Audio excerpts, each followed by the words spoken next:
Les obligations souveraines américaines auraient-elles un petit peu moins la cote depuis le début du conflit dans le Golfe? De grands instituts monétaires étrangers ont vendu des paquets de bons du Trésor américain. Bonjour Jean-Marc. Bonjour David, bonjour tout le monde. Jean-Marc Vitteur, éditorialiste aux Échos. C'est en lisant ce très bon quotidien que j'ai vu ce chiffre, 82 milliards de dollars, rien qu'en mars, ont été vendus par des investisseurs étrangers. Je ne me rends pas compte, est-ce que c'est beaucoup ou pas? Et qui sont ces vendeurs? Oui, c'est une masse conséquente et apparemment parmi les vendeurs, il y a beaucoup de banques centrales qui font des opérations liées effectivement aux conséquences de la guerre en Iran. Ok, donc 82 milliards, on se dit c'est beaucoup. Après, rapporté à tout ce que détiennent ces investisseurs étrangers, 2700 milliards, c'est pas non plus colossal. Oui, oui, mais c'est les flux qui comptent et ces flux ne sont pas, non, encore une fois, ne sont pas négligeables par rapport à l'encours total.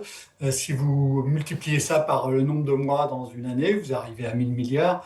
Ça fait même beaucoup. Si, si, c'est pas négligeable. Bon, alors vous dites, Jean-Marc, des banques centrales, lesquelles? C'est pas la BCE, c'est pas la Fed, lesquelles et pourquoi? Pourquoi se délester depuis le début du conflit de ces banques du Trésor? Parce qu'on se souvient qu'il y avait la question du sel américain au moment des droits de douane imposés par Trump. Là, c'est pas la même histoire, hein.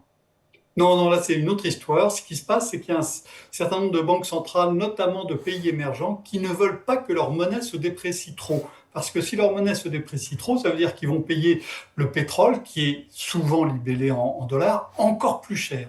Et donc, ils ont besoin de soutenir leur monnaie. C'est le cas évidemment d'un pays qui a été très attaqué, qui est la Turquie. La Turquie, elle est évidemment pas très loin du conflit en cours. Il y a des tensions inflationnistes qui sont toujours très fortes dans ce pays. Et donc, la Banque centrale de Turquie, par exemple, hein, a vendu, je crois, 20 milliards de dollars d'actifs pour pouvoir soutenir sa monnaie et payer le pétrole moins cher. Donc le mouvement qui se joue là depuis le début du mois, c'est apparemment, hein, d'après les informations qu'on a, parce que tout ça n'est pas très transparent, d'après ce qu'on peut en savoir, c'est surtout de la protection de la valeur des monnaies des pays émergents qui explique ces ventes qui sont tout à fait significatives. Donc ce ne sont pas des ventes, c'est ce que j'ai lu dans les Échos, des ventes par représailles, des ventes de représailles, mais des ventes par nécessité. Nécessité, si j'ai bien compris ce que vous me dites, Jean-Marc, un, de soutenir leur devise, et peut-être aussi d'avoir des Ouais. liquidités, d'avoir du cash en dollars pour acheter du pétrole. Pour acheter le pétrole, exactement. Donc, non, c'est pas de la représaille, mais ça s'ajoute à d'autres mouvements qui ont eu lieu depuis plusieurs années, et je crois qu'il y a une date très importante là-dessus qui est 2022, où un certain nombre de banques centrales veulent avoir un lien moins fort avec le dollar. Et c'est aussi l'une des raisons, hein, qui a expliqué la très forte poussée de l'or ces dernières années, parce que les banques centrales en ont acheté des centaines de kilos chaque année et pour renforcer leurs réserves et avoir plus d'or et peut-être et moins de dollars Ouais. dans leur coffre-fort. J'entends donc la Banque centrale turque, et on comprend d'ailleurs ses motivations. Quelles sont les autres banques centrales? On sait ou on ne sait pas? On ne sait pas directement. Donc, la Banque centrale turque, ces mouvements ont été très visibles, donc on l'a vu. Sinon, c'est un certain nombre d'autres pays émergents, sans doute l'Inde, sans doute l'Afrique du Sud, voilà. Est-ce que c'est préoccupant ou pas pour l'administration américaine, l'administration Trump, de ces ventes de bons du Trésor? Encore une fois, 82 milliards rien que pour le mois de mars, mais le marché de la dette américain, c'est 30 000 milliards de dollars, donc c'est pas significatif. Sauf si on multiplie par 12 pour faire une année et qu'on fait ça sur 10 ans. Oui, mais regardez ce qui se passe sur les taux longs américains. On voit bien qu'il y a même une sensibilité Hmm. très forte à ces thématiques-là aujourd'hui. On sait, hein, que la guerre coûte très très cher aux États-Unis. On est apparemment à près d'un milliard de dollars Par par jour. jour. Ouais. Il va falloir financer ça, mais il va aussi falloir financer plein d'autres choses. Aux États-Unis, les baisses d'impôts vont venir, vont se faire sentir, et le déficit américain va rester extrêmement élevé, beaucoup plus qu'il ne l'est dans la moyenne de la zone euro. Et donc, il va falloir financer tout ça. Et donc, on sait que les États-Unis ont un vrai souci là-dessus, pour ne pas dire un vrai problème. On le voit, on l'a vu avec l'épisode des stablecoins. L'administration américaine soutient très très fortement les stablecoins parce que les stablecoins, ça peut permettre d'inciter un certain nombre d'acteurs financiers à acheter des dollars pour garantir la valeur de leur monnaie.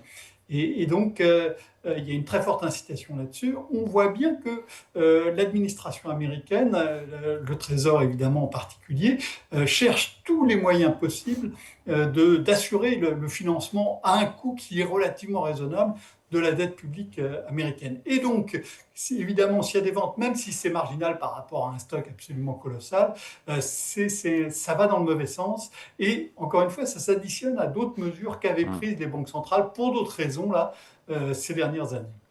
Est-ce que, question à $1 milliard, les bons du Trésor américain, ça reste ou pas la valeur refuge ultime en cas de conflit et en cas de guerre? Parce qu'on s'est posé la question au moment de la guerre sur les tarifs douaniers, et c'est vrai que le dollar avait baissé.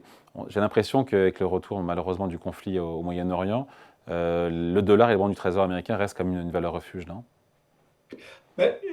Oui, et en même temps, si vous regardez, si on prend une période longue, parce qu'il faut prendre ça dans le temps long, il faudrait prendre ça pratiquement depuis le 15 août 1971. Le 15 août 1971, c'est le moment où Richard Nixon dit le dollar, il défait le lien entre le dollar et l'or sur fond d'inflation, sur le fond aussi de déficit budgétaire pour cause de guerre au Vietnam.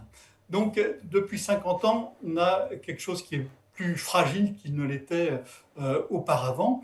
Et ce qui se passe, c'est que à chaque nouvelle étape, on se demande est-ce que le dollar va continuer d'occuper une place aussi centrale, et on sait que cette place centrale du dollar dans le système monétaire international, ça a facilité évidemment le financement de la dette américaine. Et encore une fois, à chaque fois, on a des nouvelles étapes qui vont dans le sens d'une fragilisation plus grande du dollar et de la dette publique américaine. Ça a été le cas depuis 2022.